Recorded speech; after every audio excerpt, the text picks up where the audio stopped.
I'm toe-to-toe rubbing shoulders with legends. If we talking paying dues, I'm over-aggressive. My tongue is a weapon, I know you in question. I benefited from the teachers, I'm more than a message. And the way the feeling move me is more than a session. Back in the building, no cap on the ceiling. Don't even argue with niggas, I'm 1 in a million. Got real stain in my city, it's not with a blemish. Back like we never left. You already know Mindset is the movement. Another day above ground is another day to be great. You rocking with your boy Fellow. I am your dog Pop.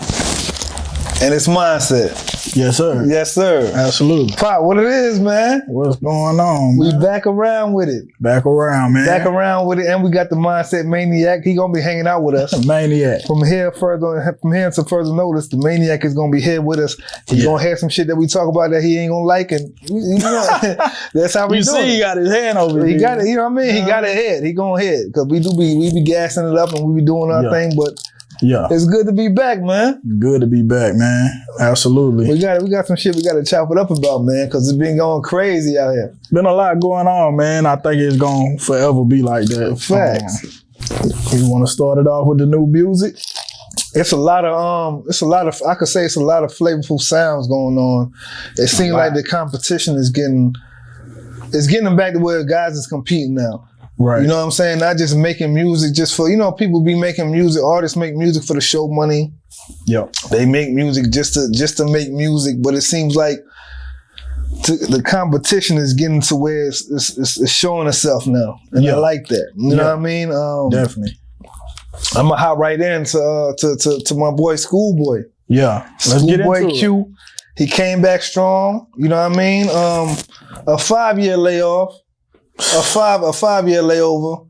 And it take that sometime to reach a peak, you know what I mean? To reach a different aspect of your career, because you living life. I mean, you living, I'm sure he was still touring, doing stuff.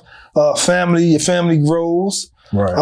Just a lot of stuff in between the music. So you wanna and then that helps to make the best music you can make. Yeah. If you go through something, if you making albums or just tapes every few months and every year or so, you really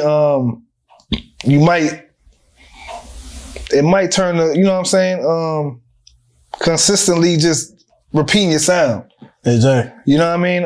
When you take a little time in between that, you hear different shit. I mean, a lot of artists say they don't listen to other artists, but you do. You know what I'm saying? Because you're gonna hear your music. Right. But I just feel like the man came back strong with the Blue Lips. A good amount of tracks on here, 18 tracks on here, and a good amount of features on here too. Let's just start with the artwork.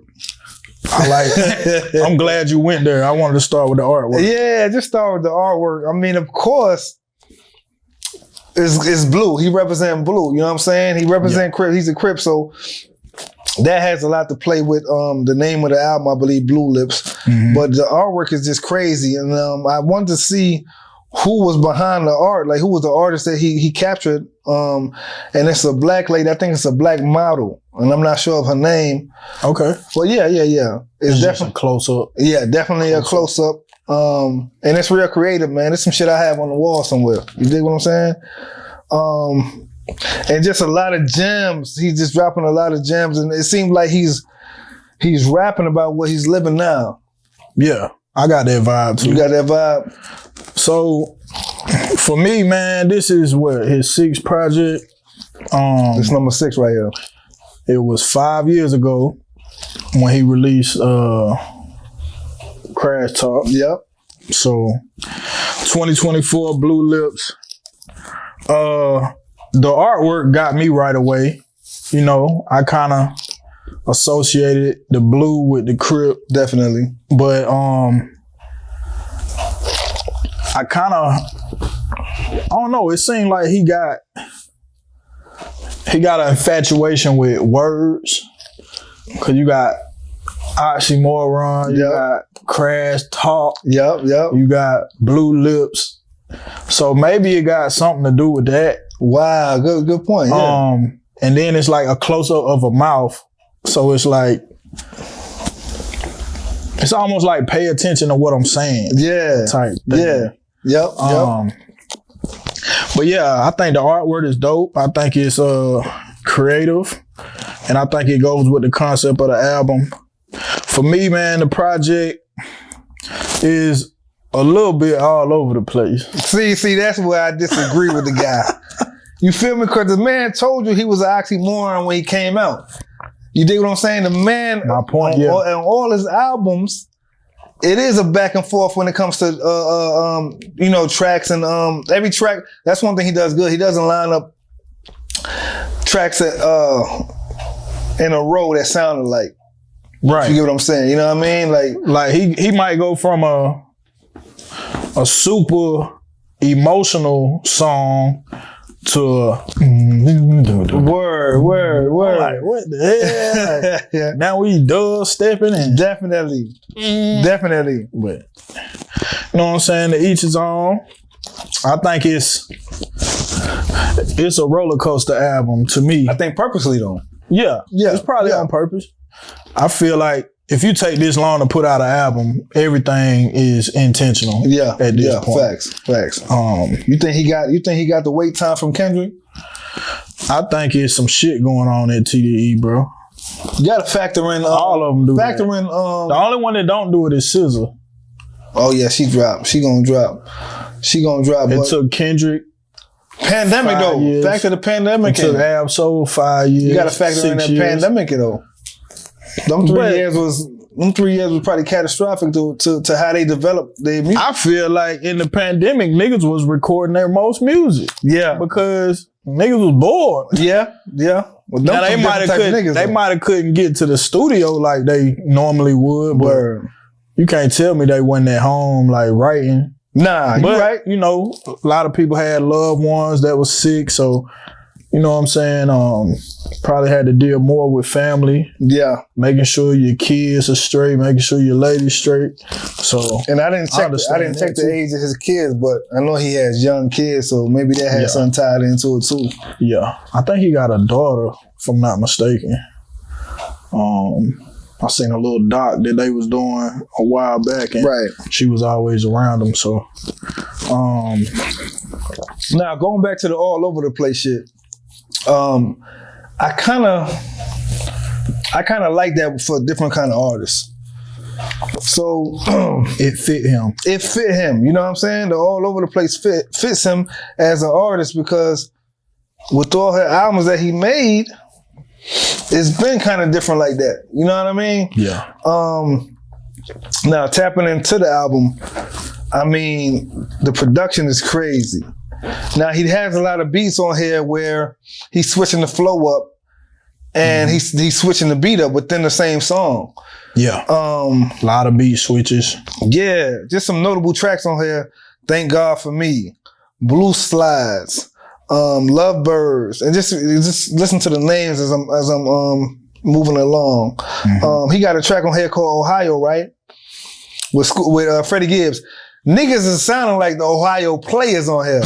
Nah, for real. Freddie verse, when he first came on, I thought he was Busta. The first couple words that he started with, I said, "Oh, the nigga ScHoolboy got Busta on here." Yeah. But it was Freddie, and it sounds like the Freddie from the 2018 album called Freddie. Yeah. Like when he was impersonating Barry White and all that. Yeah. That's the type of vibe that songs give me. You know, that song gives me. I got you. The melody is crazy. That's one of my favorite songs on there. And then right after that, it's a song called, I think it's called Fox. Fox, you know what I mean? I think it's called Foe. Yeah. Foe. The exercise. It got me too. Yeah. But Ab is going crazy on this. Ab-Soul is going crazy on this. And I like how when all the TDE artists make music together, this shit, it just sounds good. Right. You know what I mean? And Ab, they killed it on this, man. The beat is crazy. Yeah. I think they got when you say that about the TDE doing music together, I feel like the in-house, it's like they got a certain type of chemistry. Yeah, they do. Yeah. And you know they talk that drug talk very well. Yeah, and they do it in a way that's is real distinctive to them, to who they, you know what I mean, to who they are. Right. He got a track on here. Hold up. Just moving on from the Ab shit. Jazzy, he got a track with Jazzy, Lost Time. That's one of my favorite joints on here too. Yeah. He got some shit on here, man. Definitely. You know, I'm just he got Childish Major on here again, you know. He came out with this studio shit with Childish Major. And that shit was crazy. Germany 86 is another track that he's spitting on. And it's just like this is a non-skipper. I'm saying this. I mean, you disagree or agree, whatever. I don't care. But I'm telling you right now, this is a non-skipper. Yeah. It's some shit I learned something different about the album with every listen. Right. And you can listen to this album in different settings. I listened to this shit when I was working out. I listened to this shit when I was driving in the car. You know what I'm saying? Back and forth. In the crib cleaning up. It's one of them ones, bro. Yeah. You feel me? He's gonna have a lot of shows. He's gonna get a lot of show money off of this album. You think so? I can say that, yeah. I think he gonna be able to perform at different crowds. Like, yeah, that's a good point. Like some of these records are more like, I would describe it as like dubstep or like party. Yeah, yeah. What's the album that Drake came a while with recently? Before him and 21 collaborated, but it was one of them New Jersey. Bounce. So got that. Yeah, so School kind of got that West Coast effect when in some of these tracks on here. Like, I think he'll appeal more to like the white crowd with that type of sound. Cause to me, that type of sound is notorious for white people that's on drugs. Facts. They out there going nuts. Yeah. That's not to be racist. Nah, not at all. Not at all. We know how they do at their shows. We know how they do when they turn up. Yeah, so yeah, his party shit is crazy. I mean, it's a specific song here called Yearn 101, and I think it go for them type of headbang party joints, yeah. So but that's the one so you ain't really care for it, though. Yeah, that's the one I told him I ain't really care for. If I had to take one track off of it. I try to take some of my opinionated shit out. I know it. Like, I try to remove myself and listen to it as if I was somebody else. Facts. So once you do that, it's like, all right, this album is really good. Right. But preference-wise, for me, I think it's a good album, but I probably wouldn't visit it as much as you would. Yeah. I know you wouldn't. There's some joints on here for sure. Like Blue Slides is probably my favorite joint on there. That's your joint. He pay a little homage to Mac Miller on there. Yeah, he do. They had a relationship, yep. And I've seen interviews he's done about Mac Miller. They were super close. Yeah. Yeah. It seemed like a more mature him, like he's learning from things he's done in his past, and I feel that kind of trying to correct and not repeat the same thing that took his homeboy out. Yeah, good point, bro. And it's a more mature look. I mean, he looked like he sounds sober on some of them songs. There you go. This like particular song, like he sounds sober. You could really hear more clearly on this shit. Yeah. Like, I think he was in a different state of mind, and he played the album for Hov too. So for him to bring that to Hov and tell Hov, check me out. Yeah. I think that was super grown of him. I can say that. That was super grown of him. Yeah. Rather than the listening party type shit. He probably had a listening party, but to do that, just an extra, maybe Hov give me some feedback, maybe Hov run something by me, whatever. But yeah. Exactly. I will say that this is a top 5 album, regardless of what you think. But for me right now, it's probably my favorite album out right now. It's still the first quarter of this year. You know what I'm saying? Through what I've heard right now, I could jam. I've been listening to it daily since it came out. So yep. And just you want to start off with another album, or you want me to bounce into what you want me to keep? Sure, bouncing? keep bouncing. Let me keep bouncing. And so I gotta bounce into my boy. Represent East New York, you know what I'm saying? Straight from the city, straight from the borough of Brooklyn. Uncle Murda. Yeah. Uncle Murda, he came with the Lenny Grant story. Wow. You know what I'm saying? And it's to me, it's a great album, man. I'm gonna go ahead and state that now. For sure. So Uncle Murda is known for his yearly wrap-ups. You know what I mean? I think since 2015, he been doing the end of the year wrap-up. Right. And this shit just caught fire. You know that. We know that. You talking about an artist that's not scared to disrespect you. We talking about an artist that's not scared to get certain artists on a record that you would probably want to get on it. You dig what I'm saying? A vet. He been around the game. I've known Uncle Murda to be around the game since about 05, 06. Yeah. Got a lot of respect in New York. Got a lot of respect, especially in New York. But he doesn't have his sound. You just can't be biased to his sound because he does features with artists that's outside of the city. He got a big feature with Future. He got a big feature with just a few different artists, and it might not even be label wise. It might be people he's reached out to. You know what I'm saying? It's different. Right. But I just know that the man has grown. His catalog is just getting better as the years go on. He's been touring with 50 and Yayo, so he's polishing his, you know what I mean, his stage presence. Yeah. He's polishing the type of artist he is.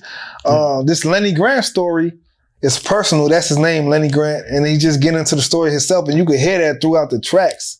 That's the name of the album? That's the name of the album, okay. Lenny Grant story. Gotcha. So, like I said, he's known for his yearly wrap-ups, right? But I first caught on to Uncle Murda from his Summertime Shootout mixtapes. Okay. You dig? And it's just the man got murderous, charismatic music. That's what I call it, because just like this album, it starts off with gunfire. So he talked that murder talk for real. He talked that murder talk. His yearly wrap-ups, it's about he talking shit about people, basically, and doing it in a funny way, and doing it in a serious way, and doing it in whatever kind of way he want to do it in. Right. So all the music that he makes, I wouldn't call it controversial, but it can be considered that though. It can be considered that. He just got a witty New York thing about him. Yeah. I think this is the best body of work he's put out. His production on here is crazy. Yeah. Let's just go into some of the tracks. I mean, If I Die is what he starts off with, and like I said, it comes out with gunfire. Yeah. The production on this album is top tier. Like, I think he paid some money up. Yeah. From what I've heard so far that you was playing earlier, he got some joints on here. He got some joints. My favorite joint on here is called The Projects. Uncle Murda and Conway together. This shit is dangerous. Yeah. They got a sample on here from Nas and from Prodigy on the hook. This shit is crazy, man. I'm telling you, the engineers is going crazy these days, Pop. Like, absolutely. You could be a subpar rapper, not saying Uncle Murda is, but you could be a subpar rapper with great engineering and great mix and mastering. Yeah. You out the roof. You out of here. Yeah. And good production. I mean, good promotion. You up out of here, man. You up out of here. You up out of here. Then you build that chemistry with the engineers and stuff you working with, and man, they figure out your sound. Yeah. They figure out what type of beats you like, because you know some people like the more sample driven. Exactly. Records. That's me especially. I think a lot of people like that because it reminds them of something older that they used to vibe to. Definitely. So like, I mean, we've been doing that shit since the beginning of hip hop. Hell yeah, definitely. Hell yeah. And Murda, he's done it on previous albums too. Right. Using samples. And shout out to Conway. Conway be using samples too, but they got some shit on here. He also got a track on here called No Safety with Benny the Butcher on here. So the Griselda Camp is heavy on this album. Another one of my favorite joints on here is called Money. I'ma die with the money. I'ma live with the money. And the kiss is him and Jadakiss. They going crazy. They do have a visual for it. And the production on this shit is crazy again. I mean, this shit is just, it doesn't stop. Like, he got one in here called Spin the Block. It's 50 Cent is on the hook, and he got Styles P on the verse. And that shit right there is dangerous too. Yeah. You know what I'm saying? I mean, he really took time and put a complete album together. And like I said before, with the touring with 50, just seeing different shit as he elevates as an artist It's making his music better. Like, don't just settle for his yearly wrap-ups. Don't just settle for that. Tap into the man album. Into some of the more personal music. Yeah, and this is real personal. The Lenny Grant story, he talks about how his mother died and he had to take care of his younger siblings. He was only 12 years old. He talked about he having shootouts with motherfuckers in the hood and his grandmother being scared for his safety. You know what I mean? Like, he digging in deep to his life on this one. I think y'all need to give it a listen. Y'all, I guarantee you're gonna like one track off of here, but shit, it's 12 on here. I can't find one that's bad. It's competing with the motherfucking Blue Lips album to me. Yeah. And it's different type of music, but I'm fucking with Uncle Murda on this one. Hell yeah. Whoa. That's fire. Yeah. That's fire, man. Yeah. One album I was kind of tapped into is man, your boy Shyree did it again. Word. This man here, bro. Happily Never After. Shout out to him. He released this maybe like 2 days ago, I believe. Okay. I jammed to it a little bit yesterday, man. It's, you know, he kind of flip-flops with between rapping and R&B. Okay. And he'll have like some R&B albums and he'll have some super rap albums. And this is more in his R&B bag. And most of the production is like super laid back, almost like some of that shit ain't got no drums. They want you to hear that shit. It's like real melodies. And I like, he does this thing, man. I don't know if he has people call in and leave voicemails. Yeah. But he always got like a gang of voicemails on his projects. And I don't know if he just calling women to the studio to do this. Wow. Or these real voicemails? Yeah. Or do you have a line where you just say, hey, all my female fans, call in, leave me a voicemail on here, you might get on my project type deal. Damn, that's crazy. What you think is leaning towards? I don't know. I feel like I've seen him post something about, like, if you call this number, leave a voicemail, I want to use it for like one of my Heartbreak albums. And but some of them seem authentic. Like, nigga, I pulled up on you at the red light. Nigga, you ain't even see me. She said, I text you, I called you or something, and I saw you look at the phone and you purposely ignored me. Like, that shit seemed real to me.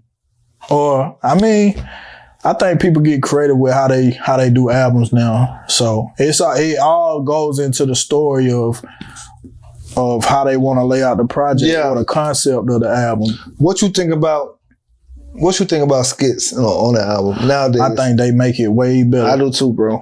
I think I'm gonna tell you who really good at this shit. Who? Malcolm. Oh, really? Mac. Yeah. Oh my God. Yeah. Like, man, I done heard some shit where he make it sound like they make it sound like a house party. Yeah. And like the real muffled music in the back, it sound like a lot of commotion, and then you have a conversation going over the top. Yeah, that's fucking dope. It feel like a movie. Like when you listen to an album, you want that shit to feel like you just watched a full time, definitely, man, flick, like definitely a whole script. Like, hey. I really think it adds to the concept of the album if you can do them correctly, and if you can place them in the correct spots. See, that's what I think the biggest difference between mixtapes and albums. Like, you want to spend that extra time to throw in them little pockets of creativity because they stand out over the years. I mean, I could go to an artist like Cameron. He does the skits too, like you were saying, dropping voicemails. He used to have the females calling in. Like I know he had one female that was tracking him. Yeah. Throughout the day and throughout his events, you know what I mean? Him going to photo shoots, him going to recording session booths to record. I mean, she wouldn't leave his line alone, and it just made for. It makes for a better album. It just makes for, you know what I mean? It's just shit that people point out. I go to some Outkast albums. Absolutely. You dig what I'm saying? Like skits. It puts you in a different mind frame. It puts you in the album. Yeah. It puts you there. It puts you there. Yeah. And I'm even add to that. I think skits are an opportunity for you to add personality to your album. Good. That's a good. Outside of the song. That's a good way to put it. So you got some artists, like they add their comedic side to it. Yeah. Like they try to make skits that's funny. Like me and Chuck always talk about, I was a big Saint Lunatics fan. Okay, yeah. Shout out to So them. like that album that they did, I think it was called Free City. They had a nigga on there and they got a skit where they talking about, hey nigga, like I think he called his daughter or something, like put your mom on the phone. And said, man, what you got going on? He said, man, it's just me, Key One, these are the St. Lunatics, Murphy Lee. Right. He said, man, you got all them niggas around my daughter. Fuck wrong with you? Like, you got a motherfucking dirt basement. You got a motherfucking pole in there. Hell nah. But we crack up to this day, man, about shit like that. But like some of the more funny skits, like, bro, you can still remember those. Yeah, and it's for that, bro. It's for that. You know what I mean? It just adds value to the album, and that's why it's good that you pointed that out, because it shows that you really paying attention to the album. Like now with the mixtapes and shit, I mean, an artist will put out a mixtape and it's only like 1 or 2 tracks on there that they really push hard. Yeah. Now, when you put the album out, you're pushing out a body of work that you want to push. Right. I mean, and it's played longer. Right. I mean, it's just those are the differences I spot out. But and I think he got a song on here called Valentine's. Okay, I see it. Yeah. So he this was his joint he promoted on Valentine's Day. So this was, I think, like one of the first singles. I think that the Outside Looking In, or is it might be the Do Good By You. The Do Good By You record is crazy. All around good body of work, man. I think Sari is super underrated for what he does. Right. I don't even know how you pronounce this, but that Yo Gal is amazing. Okay, yeah. He got it all in caps too. Yeah, it's a incredible album. The artwork is that's what I was just about to say. The artwork I love is vibrant. You know what I mean? He got a lot of colors. And you could just piece it apart for his different emotions in here. He says happily never after, and he got a lot of broken hearts. I've seen in different kind of heartbreaks, and I said, yeah, he's expressing something visually. Like, right. He took his time with that shit, and it takes that. You know what I mean? Like, exactly. Have something for niggas to it just stands out. Yeah. It just stands out. Niggas get tired of the old artwork. You got your face on there. Yeah. Like, nigga, come on. Like, I'm even getting tired of niggas, the baby photo shit going around. Exactly. It was cool, but it's like, I guess nigga. I understand if it was a theme like Nas' album. Yeah. It was like, he's getting older. He's showing you. Yeah. He's showing you the progression. But it's like, and even like if it was niggas was still doing hard copy CDs, that's good to have in the booklet. Yeah, exactly. To keep putting it as the cover, all right, nigga, we seen your ugly ass baby pictures with your motherfucking. Now you want to put jewels and necklaces and shit on your ugly ass baby pictures. Yeah, we seen it already, nigga. On, man. Like that shit kind of played up. Yeah, but shout out to the artwork and shout out to at least having 11, 12 tracks on the album. Like, yeah, give niggas something for replay value. Come on. Yeah, definitely got some shit on there. Man, another artist I've been paying attention to, LaRussell. Speak on it. He got a new album out called Clarity. So I'm one of them type cats, man. I'm just so interested in the music business. I want to see how certain artists do things. Right. Like how are you elevating your business? How are you getting your views? What's your strategy for putting out the work you do? Right. And man, LaRussell is killing this shit, bro.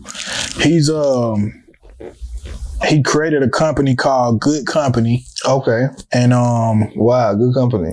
They have a compound, is what they call it. I guess that's where everybody come to do the work. Okay. Like they do their rehearsals there. Right. And they do like get ready for photo shoots. They got, they might do some of their video editing there. But he got a whole team of people that help him. And they've been putting out this vlog of like just the stuff that they're doing, man. Okay. And it seems like they work their ass off, don't get me wrong. Right. Like, one of his main things for this year was, I want to do in 3 months what a nigga do in a whole year. Wow, 3 months? 3 months. And man. Is it, hold up, is the vlog something like how Wiz was doing? Or is it more? Okay, so like, some daily shit. They filming everything they doing throughout the day. That's what's up. So the first one that caught my eye was a vlog where they took like a day out of their schedule and they was just like, man, we just gonna pull up to locations and film videos. Okay. So now everybody's doing like the one-shot videos where it's not like a music video, but it's like a visualizer. Like, I'm gonna shoot you doing this one scene. Mm-hmm. And it could just be a verse, it could be the whole song, but it ain't gonna have no cuts. It's just one shot, one string going through the whole joint. Yeah. Okay, yeah. And I think they had did something like, they might have did 4 or 5 that day. So they would pull up to the location, film that shit, boom, they would go back to the compound and change clothes. And then he would have 2 other guys scout the next location. Oh, wow. And then he got a stylist. Yep. So they'll change his clothes, and then he was like, send me the location. Boom. They on to the next one. Right to the motherfucking next one. Right to the next one. And it's a whole different song. And man, unique, bro. That's unique. I think he did like 22 or 23 that week. But I really been paying attention to like how they do stuff, man. And they vlog when they go out of town. I think he went out to LA and did a whole album in a day with Hit Boy. That's dope. And shot videos too. Damn, Hit Boy been busy in the motherfucker. Oh my God. It's incredible, man. But back to the album though. Clarity with the fisticuffs. That shit is a banger. I don't know, man. I gravitate towards dude because I feel like he's a young dude. He's learning the business first. Yeah. I feel like. Important. And he got some of the right people in his corner. Even on some of the vlogs, you will see him talking to like a business exec or something, and he just really giving game. He kind of just soaking it up. I see fisticuffs on here. Yeah. That's a good that's a good engineer also. Yeah, I'm not sure who the fisticuffs are. Like, are they the producers but I think they're producers because I've heard that name a lot. Yeah. I think they're the producers. That's why I mentioned that they was dope because I heard that name a lot. Right. Hell yeah. And even the imagery for his album is crazy too, as far as the cover. Yeah. Like you getting creative with that. I guarantee, like the way they do their videos, bro, it's like we just gonna pull up and shoot.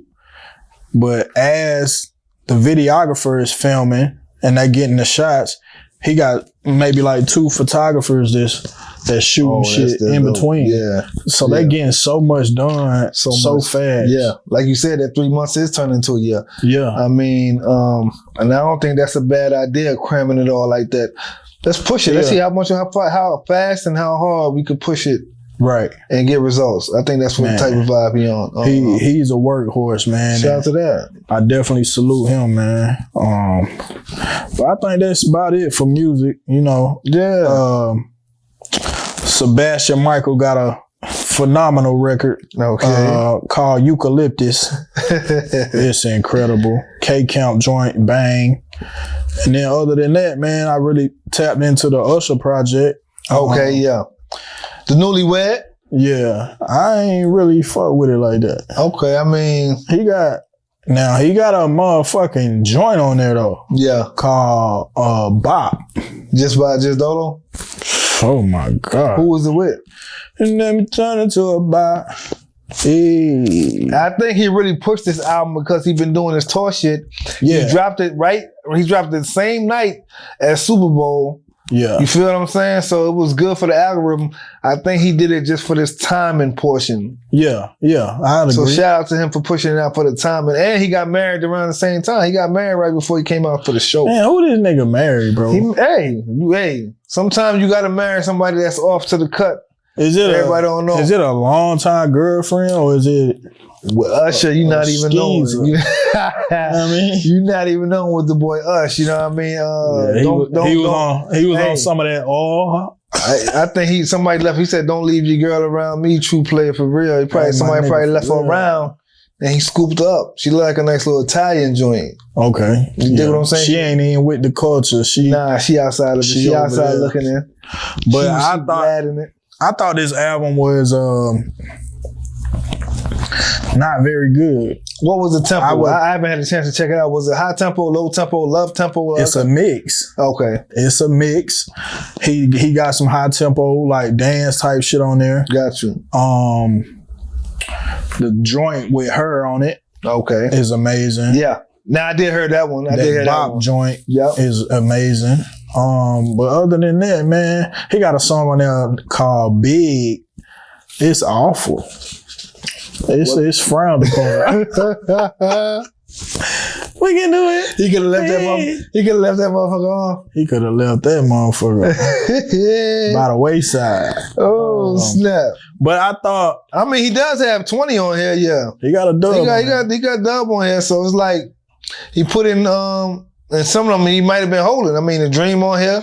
He got Lotto on here. Yeah. Summer Walker, 21 Savage. The joint with Lotto is cool. Burner Boy. So his feet, he ain't lacking. He ain't lacking. With Burner is cool. Shout out to Burner. He just did he just came out in Atlanta with his tour. He been touring and he stopped in Atlanta. Okay. And I seen he brought out your girl, Birdman girl. What's her name? Tony Braxton. He brought out Tony. Okay, Tony. Yeah, he brought out Tony. So I just thought of that real quick. Shout out to Burner Boy. He doing his thing. African That's what's up. You dig what I'm saying? Hell yeah, absolutely. Yeah. But I thought artists were also disappointed because he's stalling on the Confessions too. Oh, sometimes you gotta stall out, man. Like, come on, man. We've been waiting. Like, masterpiece. I mean, it's hard to follow up. Just like the movies, once you have a masterpiece, you don't want that second one to be a dub. Yeah. You don't want niggas to look at that and be like, I wanted Jermaine to pre-roll some of this shit on here. I mean, him and Usher still active, so I'm sure when he create music, he calls up Jermaine for his advice. Yeah. He did. And I hope he ain't giving him advice on clothing with them damn penny loaf ass shoes he had on the Super Bowl. Shit, they saying like they up the same. Shit. Nah, but yeah, shout out to Usher for that. I mean, yeah. I'm still processing Benny the Butcher's album, Everybody Can't Go. It's still dope. He got a track on there that got is Griselda Heavy, one of them tracks that's fire. Of course, the Big Dog joint with Wayne is crazy. So what Tyson and Jake Paul got going on, man? Man, is this a real bout or they with the shenanigans? That's the big question, man. Because it's like, we know the boy Jake with the shenanigans. Absolutely, yeah. You know what I'm saying? The boy got 10 fights. And all 10 opponents was, matter of fact, he got 10 fights and 9 opponents were unprofessional boxers. You feel me? So it's like, it's shenanigans playing already getting played, but he's 9-1, so he's won those fights, but when he fought a real boxer, he lost. Yeah. Last year. And just thinking of boy Tyson, like Tyson was ready. Tyson been ready for a fight since they limited his fight with Roy Jones. Absolutely. He wanted more than 3 rounds. He wanted more than restrictions. And now they got these bullshit restrictions with this fight. I mean. Yeah, they got it's a lot of stuff going on, man. I think it's going to be one of the first combat sports aired on Netflix. Yeah. I guess it's like bag. Yeah, it's like a new deal and it's a new thing that's starting. But I gotta read some of these rules. Yeah, read the rules out for him, man. First of all, Jake Paul, he gets to wear headgear. Yeah. Tyson doesn't. Tyson doesn't get to, or he doesn't want to, or doesn't have to. Get to. He doesn't get to wear headgear. Doesn't get so to just speaking on that, of course, we know that Tyson has a vicious hand on him. He's a legendary boxer. He got an egg beater. He got an egg beater. But look, check this out. Y'all want Jason to wear, y'all want Jake, not Jason, excuse me. Y'all want Jake to wear headgear, right? And Tyson not to wear headgear. Yeah. But Tyson is 30 years older than the guy. Yeah. So who should have the headgear on? Probably Tyson. Because they I ain't gonna say they worried about him, but if he get hit the wrong way, you know what I mean? It could be more damaging to him than Jake. Very, very catastrophic. But look, you also gotta look. And then the fucking gloves are so big. They're double the size of a regular boxing match gloves. So when you sparring, the gloves get a little bit bigger. They're bigger than that. Yeah. So you're not even gonna feel the punch. And this will probably be a question for Bray, but I feel like the sparring gloves are 10 ounces. Nah, they 14. The sparring gloves are 14? The regular match was 14. The regular match is 10 or 12. Sparring 14. These 18. These motherfuckers trying to come out with no scars, no swollen, nothing. This is a tap match. They don't want somebody to get hurt. And I don't think they want Jake to get hurt. They don't want Jake to get hurt. They don't want Jake to get hurt. So dig this, right? Now, Mike Tyson is 59. Yep. I think Jake is 29. Nah, Mike Tyson 57, Jake 27. Okay. Mike Tyson might be turning 58 It's soon. a 30-year difference. It's a 30-year difference. Pretty much. You dig what I'm saying? Jake Paul gets to use any type of performance-enhancing drug that he wants to. Oh, really? They gonna drug test Mike, though. That's another disadvantage. Jake Paul is allowed to tag his brother in for emergency. Oh shit! Now you're getting comical. Not only Logan Paul, yeah. Not only can he tag his brother in, but they can also be in the ring at the same time. So it could be a 2-on-1. It can be a 2-on-1. Yeah, this ain't shaping up to be. This ain't shaping up to favor Tyson at all. There's no weigh-in for Jake Paul, but Tyson has to. Okay, what's the weight that he got? He can't go. I'm not 100% sure. Okay. Last time I seen Jake Paul though, he got a little pudgy. So you mean Tyson? No, I'm talking about Jake. But there's no weigh-in for him, so it don't matter how chubby he That's what I'm saying. What about the limit for Tyson? That's what we need to know. Like, yeah, which I think he's gonna be in shape anyway. Tyson been now that he knows they're gonna fight. Oh, July 20th is the date. Yeah. Tyson gonna be in shape. Bro, Jake Paul might be in shape too. We gotta get up and watch that. if not anything else, it's gonna be comedy. Yeah. Definitely. We gotta peep that one out. But with all the odds that's against Tyson, though, he's still considered to be the favorite for No, he's not. I just checked, and Jake Paul is not a favorite. Where you get your info? Google. I got it straight from Google, but yeah. I mean, I would say, of course, he's a favorite. He gets no limitations, really. I mean, you can't. The only limitation Jake Paul got is he can't bring a motherfucking weapon in the ring with him. Yeah. Basically. Other than that, you got your brother with you. You got all sports enhancements. You know what I mean? Everything to enhance your body you could use. What else, nigga? You got headgear. Got headgear. He probably got a clause in there to say he can't get hit in the head. Cause if Tyson banged his ass one time. So do you think, all right, let's go with the impact for Tyson. Do you think he's coming out there to ring Paul's head, no homo, or is he going along with the shenanigans play? I think at the end of the day, they both about to get a dumbass bag. I mean, yeah, definitely. I mean, Tyson ain't. I think Tyson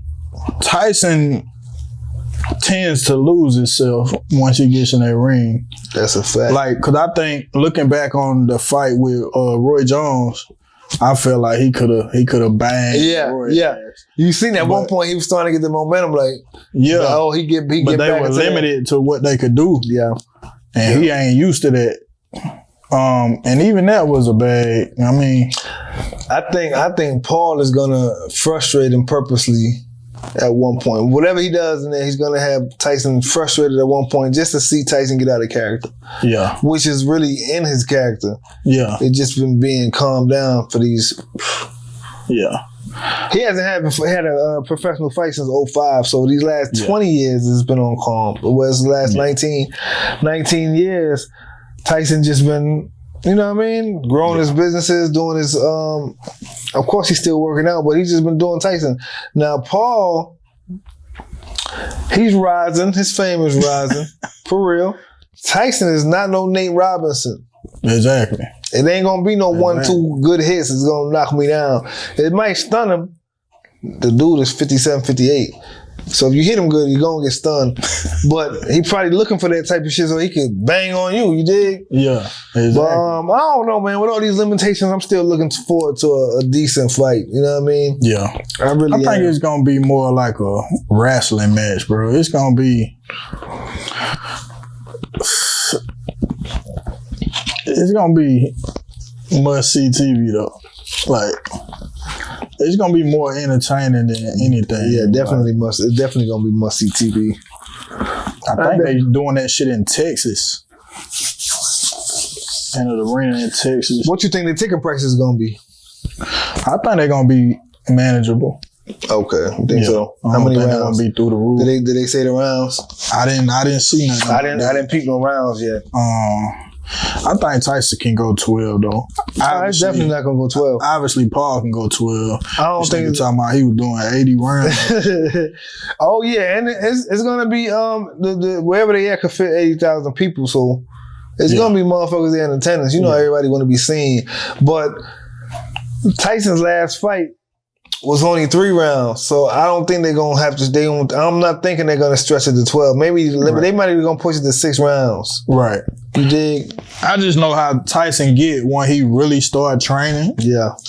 You get to where you running 8-10 miles a day. Mm-hmm. Like, yeah, we can do. Yeah, he really on it. He really gonna. We can do 12 rounds if need be, but like you said, I don't think it's gonna go that far. You think he's trying to prove something? Who you think trying to make? Who do you think out of these 2 fighters has the most to prove? I think Jake, because he got more of the career left. Definitely.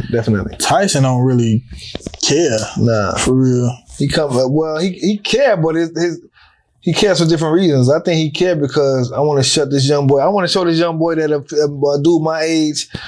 I don't get that vibe. You don't get that. They too friendly. They are friendly, but it gets different when you go into that ring though. It do, but it's like, you know, Mike Tyson gone, and then help him up and shit. Mike Tyson one of them type of fighters, but nigga Mike. It's hard. I want to see a knockout, but how you gonna knock somebody out when you got so much cushion on your glove? Nigga, headgear. I don't know. They say like the hip. Sometimes you got more padding, but that shit gonna be heavier. Yeah. So sometimes that shit be more power. True. So you get you wore out faster. We just have to see. That's different. That's gonna be different. The imbalance, motherfucking. You know what I mean? But I'm sure now that they know the glove size, they've been training in those glove sizes. Yeah. I would adjust to that size. Probably look abnormal. And I would have the headgear on while I'm training too, which I'm sure he does. I mean, you should. You're going to have it on during the fight.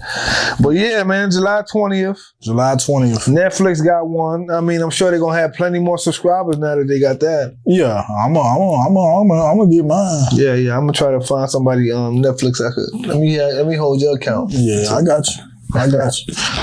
But yeah, I don't really know what to think about the Tyson match, but we definitely gonna check it out. We'll check it out. You know what I mean? Like you said, if anything, hopefully it's just entertaining. You dig? I mean, of course it's entertaining for them. They getting millions out of it, but for us, right. And then I'm gonna say Tyson win it though. Right. I'm gonna say Tyson wins. That's what I'm pulling for anyway. Bet.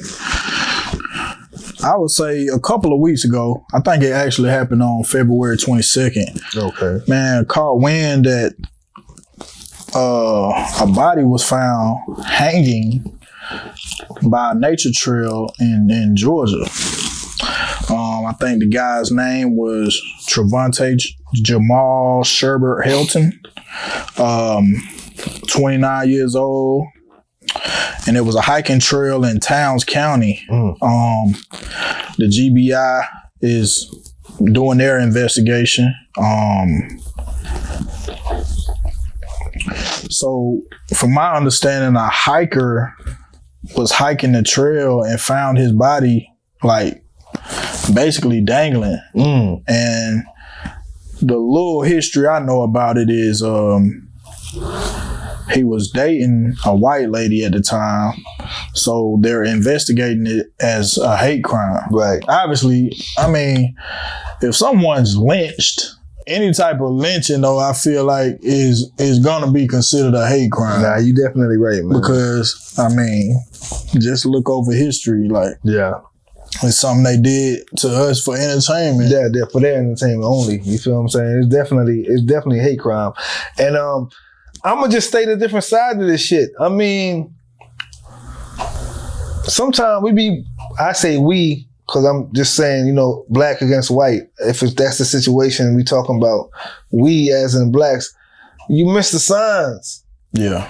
It's signs that you miss sometimes. The flags, the red flags. It's some flags that you miss, man, when you trying to, you know, just pursue somebody or you think everything is good.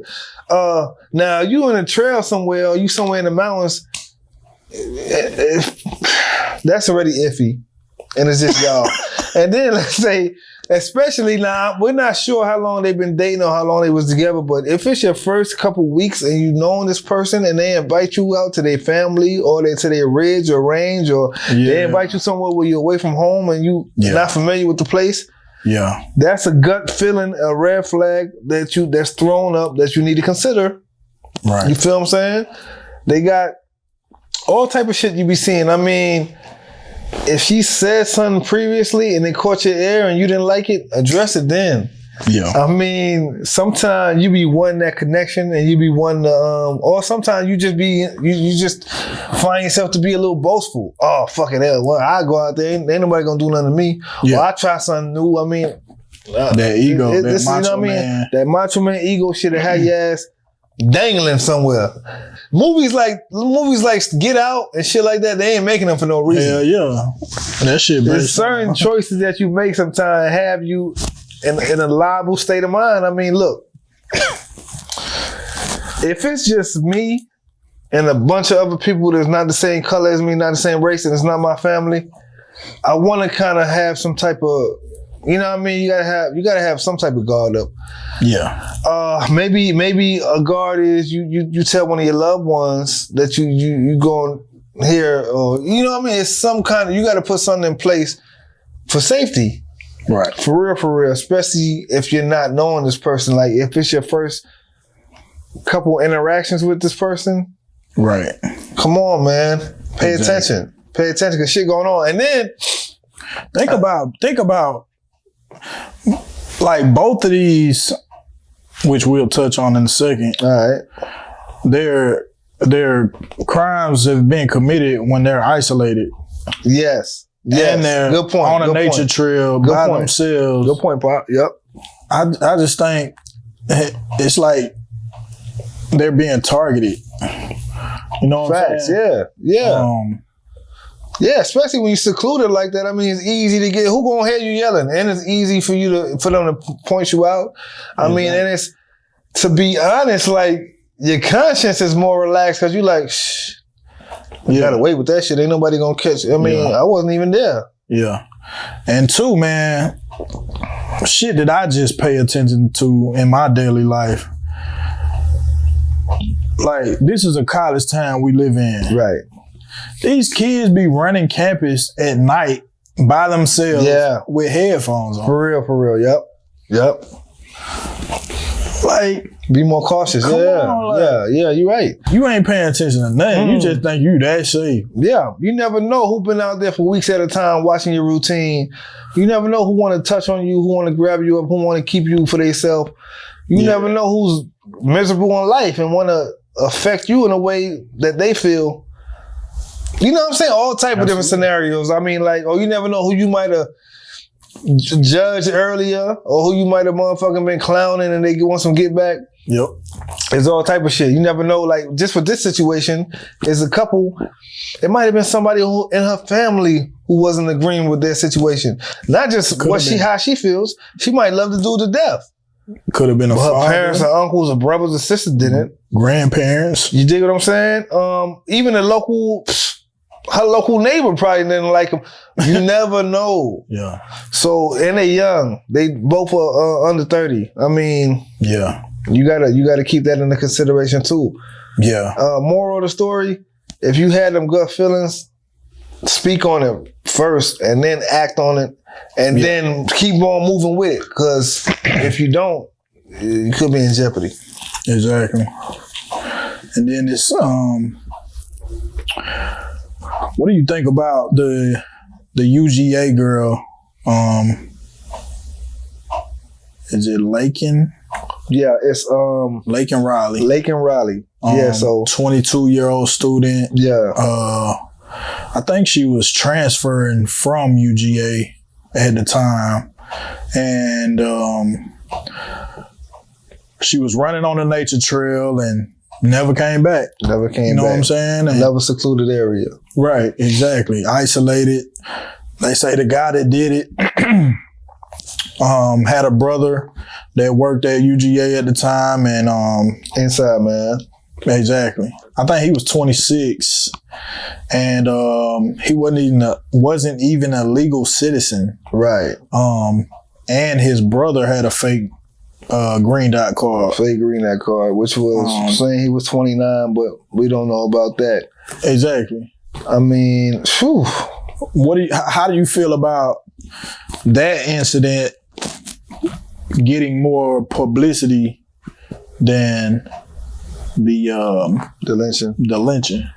Well, you got a successful college student who's at a successful university, UGA, right? And then you have a suspect who's been captured.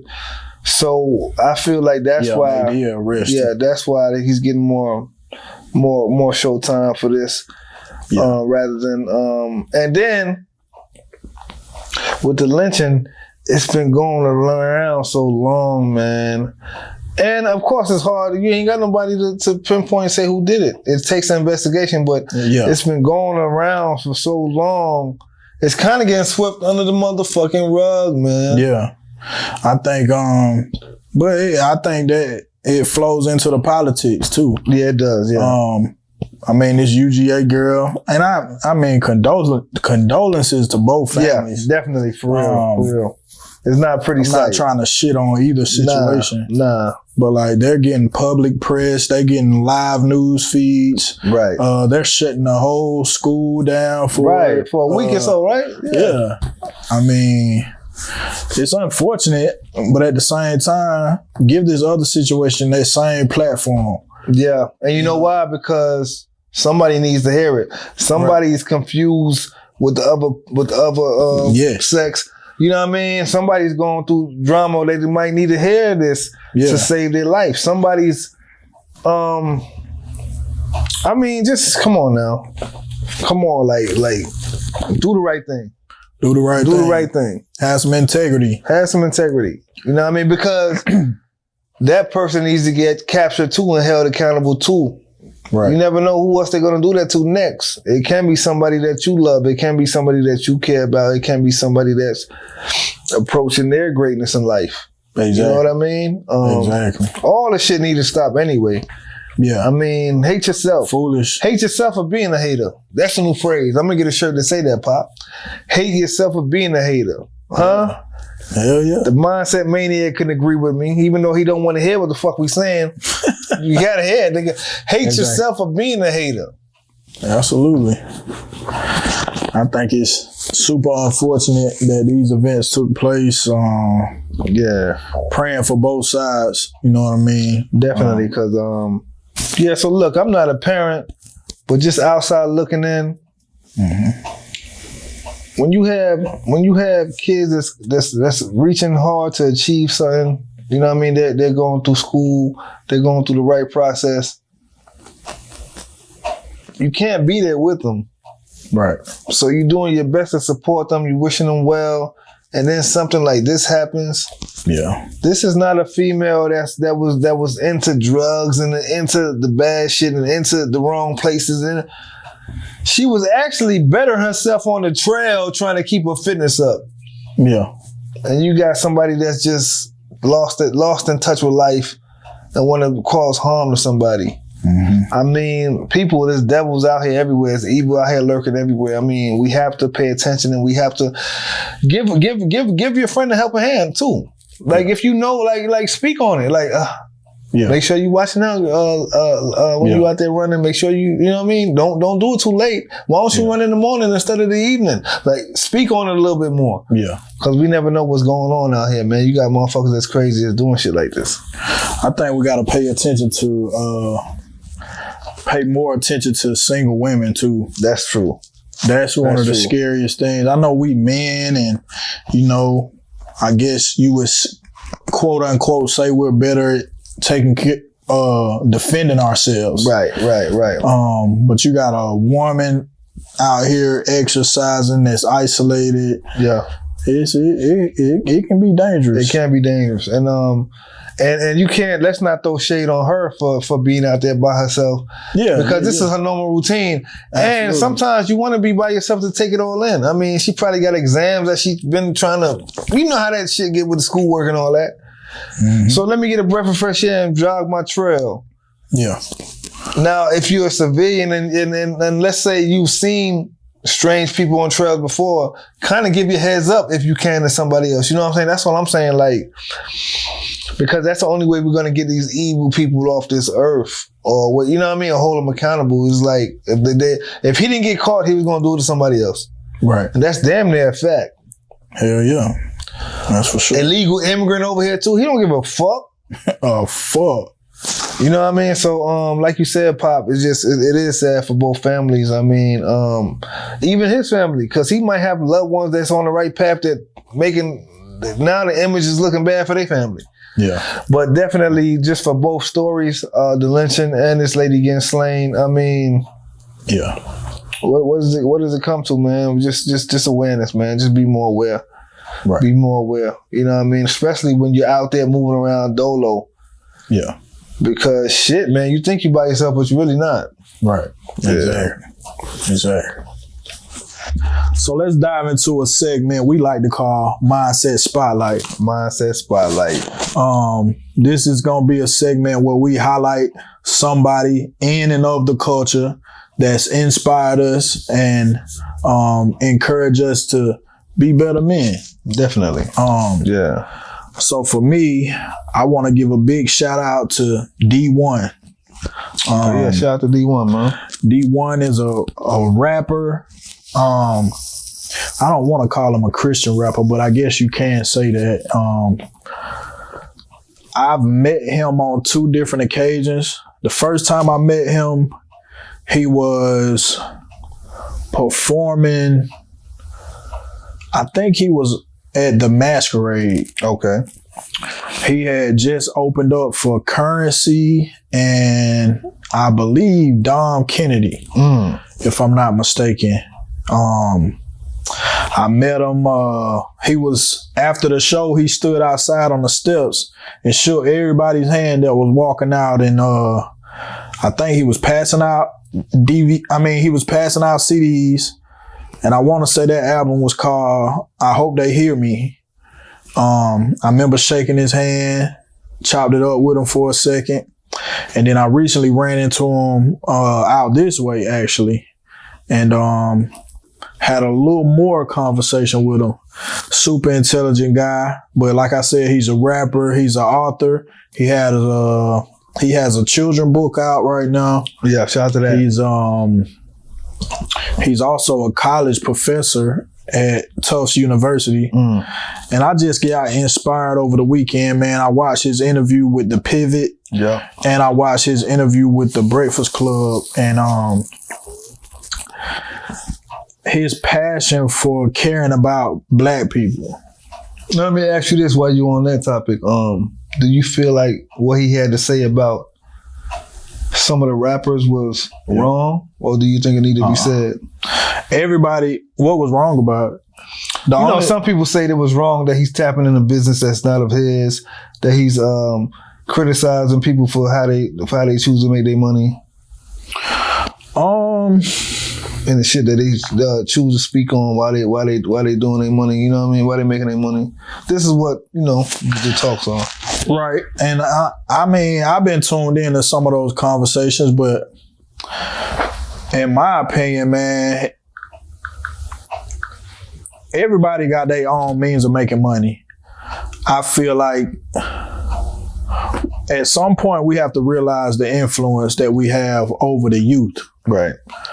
By all means, get your money, but don't continue to glorify the things that you know are wrong. Right. As far as guns, murder, disrespecting our women. Right. Drugs. Facts. Like, these are the things that teenagers look to as an outlet. Like, almost like they getting too involved in this stuff too early. Right. And I think music is the biggest influence on that.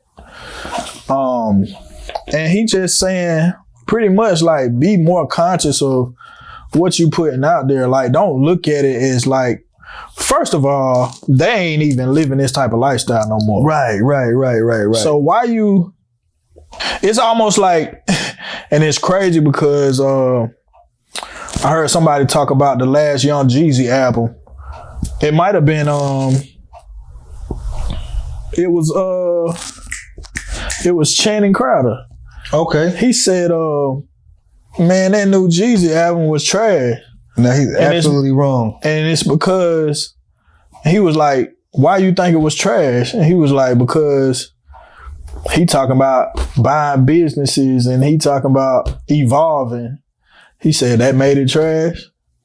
It's like, it's crazy. So like, when you try to better yourself and you try to evolve and you don't speak this certain type of language anymore, people think that you're whack. Right. And I think these rappers that he's referring to they're only trying to keep up an image to me. Yeah, they are. Because you a mogul. You big time. Like, you ain't got to do this to make money. Facts. You made enough money to where you can venture off and do other things. I agree with you. They're trying to keep their image up. And even with their fan base, I mean, they're trying to keep that up too. But their fans have been down so long. When you introduce a new version of yourself, I think they'll ride with you too. Yeah, exactly. You gotta test yourself, and then, with my opinion, if you're an artist, anyway, right? Right. Challenge yourself to make better content. Exactly. If you're a lyrical artist, there's a chance to get more lyrical. Exactly. If you whatever kind of artist you are, like, be a better version of that. Exactly. Because you do have people that's looking up to you. You know what I mean? All the time. And I know the album does have parental advisory stickers on it. I mean, of course, the kids got to know that this is grown people talk. This is you know what I mean? Right. But still, you know they're gonna hear it. Right. Exactly. I mean, have a balance. I'll just say that. Have a better balance. Have a balance. I go to Nas, you know what I mean? He talks about guns and rape and drugs, but he also had a song that said, I know I can. Exactly. He also had a one mic. He also had, you know what I mean? Like, have a balance. And you know, I'm not saying you have to be him, but then your own type of music, have that kind of balance. Right. Whereas somebody can get something educational out of it. Somebody can get something inspirational out of it that does not have to involve sex, drugs, and money. Right. And he's not saying that any of those things are wrong, because he come from that too. Yeah, he come from that, yeah. But those same things that we're glorifying kill his best friend. Yeah. So, and he had the right to voice to be one of the cats that challenges what's going on. And voice his own opinion. And that's all he's doing, in my opinion. Word. Like, we got freedom of speech. You can't tell this man he a cloud chaser. Right. And I'm going to tell you why. Because his first song, he came out dissing Lil Wayne, Jay-Z, and 50 Cent and challenging them on their content. He did. That was his first song that ever went viral. Like he did. I remember that shit. I remember that shit too. People claim that he cloud chasing, but this man literally been doing this his whole career. Yeah, I don't think he cloud chasing because he's put in the work behind the scenes. You know what I mean? Behind the scenes, he put in that work. He ain't just doing that shit while he on camera. Right. Yeah. And he's not what you would consider a super mainstream artist, but I think he at least been doing this shit 15 years. Yeah. So, I mean, as being a older, mature adult, I just looked it up. He's 38. Mm-hmm. You got to start to change. And then he also talked about the like, I think he was a middle school teacher at first. Okay. So he's looking at these as like impressionable kids. Yeah. So I think he told a story about one of the kids having MOB tatted on his arm. Right. And he was like, man, you went and got that tatted on your arm? Like, you know what that mean? He was like, nah. But he was like, Lil Wayne got that shit tatted on him. So I went and got it. He was like, bro, you don't even know what that mean. So it's them type of statements right there. Exactly. It's them type of statements right there. Young, impressionable, future. Right. You know what I'm saying? I just wanted to shout out him, man, and thank you for, challenging some of the big names in hip hop and trying to do better for our people, man. So yeah, I could, and just to end off with that, he was one of the guys to do this, right? You have to start to change so you can start the change. Start the change so you can start the change. You know what I mean? So he changed himself so he could start to help somebody else with their change. Right. So shout out to that. Shout out to that. A guy who a lot of people look to and look forward to hearing from on a daily basis for motivation. You feel me, Pop? We all need it. Absolutely. No matter where it comes from, motivation does help the mindset. For sure. You dig? And my guy's Inky Johnson. Yeah, shout out to Inky Johnson, you know what I mean? Now a motivational speaker, but before that, he was a college athlete. So we all know when you're going through high school, even when you start sports and you go through high school and you go through the next level, it's a constant, you know what I mean, reach for better. It's a constant fight. It's a constant, you know what I mean? You just put in that work. So he's a guy that's not afraid to put in work. And we've seen that now post-career and while he was playing, but he suffered an injury while he was at the University of Tennessee, and it changed the course of his future, and it changed his life, and it changed, him being an athlete. And most people, I'm not gonna say some, I'm gonna say most, when they go through gruesome injuries like that, they count themselves out. They give up. You know what I'm saying? What they've been training for most of their life has been taken away from them. They kind of fall down and out sometimes. Right. He just stepped up against the challenges he had, which is one of his arms being left to where he can't use it, so he has a paralyzed arm, I think all the way from shoulder all the way down. And you know, he took that and he bounced a different way with it. So now he's doing motivational he's speaking motivational speaking. He's doing motivational speaking. He's on his tours. And he's just giving people insight on different ways to survive different things. I think he speaks in a bunch of different settings, but I think he does go around to college athletes. Okay, yeah. I think that may have been what he started doing first. Right. It's more familiar to him. Yeah. But you know, just a different voice for you to he's just a different tunnel and a different voice for you to hear. That's giving you game and giving you insight on things you may not hear on a daily basis. And just when you go through something like he went through, how can I say this? I mean, the adversity. You gotta tap into something else. You gotta tap into something else. He shows that the adversity, like it could put you on a path of greatness also. Yeah. This wasn't the path that he chose, but it's the path that he ended up going through, and he's making himself great at it. I mean, he's inspiring people. He gets plenty of views every day. He gets plenty of feedback. I mean, you are making a change out there. So I just wanted to give him a shout out and, you know what I mean, give him a spotlight because he is deserving. Definitely. And I just hope he keeps on pushing on. He's fairly young. I mean, you know what I'm saying, born in 86. So he's still fairly young. He has plenty of years to keep this going. I mean, it's just another breath of fresh air. Shout out to him. Shout out to Inky, man. Yeah. This was a conversation that I had with one of my clients. If you play sports right now, what would be your soundtrack before the game? Like, what would you listen to? And